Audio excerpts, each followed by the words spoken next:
mtazamaji wetu, kama tulivyosema, hapa pamekuwa na ibada kubwa ya neno la Mungu na watu wamemuona Mungu. Na hapa pembeni yangu nina mtu mmoja ambaye anatamani kushuhudia kile ambacho kimekuwa kikifanyika hapa, hasa kilichofanyika siku ya leo hapa, siku ya Jumapili ya tarehe 15. Imekuwa ni ibada tofauti sana, imekuwa ni ibada ya kihistoria. Mtumishi wa Mungu, karibu sana. Natamani kujua majina yako matatu. Naitwa nani? Kwa majina naitwa Emmy Wilson Musa, natokea Uyole, Mbeya. Amen. Ni mshirika wa hapa kanisani ama leo umetembelea tu, umejisikia kushiriki ibada yako? Ni mshirika wa hapa kanisani. Amen. Nimefurahi sana kusikia hivyo. Natamani sasa kujua wewe umepokeaje ibada ya siku ya leo? Imekuwa ni ibada ya namna gani hasa kwako binafsi, lakini pia na kwa wengine ambao pengine walikuwa ni majirani zako wakati mmekaa pale, ulikuwa unawaona wanapokeaje ibada ya siku ya leo? Kwa kweli siku ya leo tumebarikiwa sana na ibada ya leo, tumebarikiwa sana na somo la leo. Kwa kweli tumetoka tukiwa na furaha, tumetoka tukiwa na sura mpya na mtazamo mpya, kwa vile Mungu sasa tumeona anakwenda kutokezeshea hatima zilizojaa utukufu. Ile roho ya kuinama, ile roho ya kukata tamaa imetoka kwetu. Tumetoka watu tukiwa jasiri na wenye imani, tukimwamini Mungu kwamba anatutoa kutoka hatua moja kwenda hatua nyingine. Kwa kweli tumebarikiwa sana. Amen. Channel yangu pendwa ya EAGT Galilaya imefika hapa toka asubuhi. Tumeona vipindi vingi sana, kipindi cha sifa, kipindi cha matoleo, kipindi cha neno, waimbaji wameimba. Hasa wewe ni kipindi gani ambacho pengine kimekubariki sana kwenye ibada ya siku ya leo? Baada ya siku ya leo, kipindi kilichonibariki sana ni kipindi cha kusifu pamoja na kuabudu pamoja na neno la Mungu. Maana nimepata mwongozo mzuri sana wa maisha yangu ya kiroho.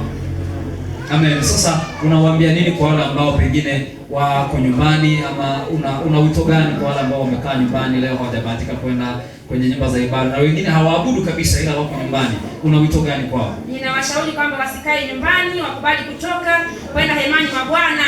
Ukiingia ndani mwa Mungu hutatoka kama ulivyoingia. Daudi anasema nalifurahi waliponiambia twende nyumbani mwa Bwana. Hivyo ninawasihi tu wawe na shauku, wawe na hamu ya kufika nyumbani mwa Bwana. Kuna uzima, kuna urejesho, kuna ufufuo, kuna ufufuliaji, kuna baraka tele. Kwa kweli nawakaribisha sana sana sana sana. Mwisho kwa kuhitimisha kabisa, mchungaji wa hapa anaitwa nani? Mchungaji wa hapa anaitwa Mchungaji Raymond Selemani. Amen. Mpenzi mtazamaji wetu, nilikuwa na shuhuda mmoja ambaye ameshuhudia matendo makuu ambayo yamefanyika hapa kanisani.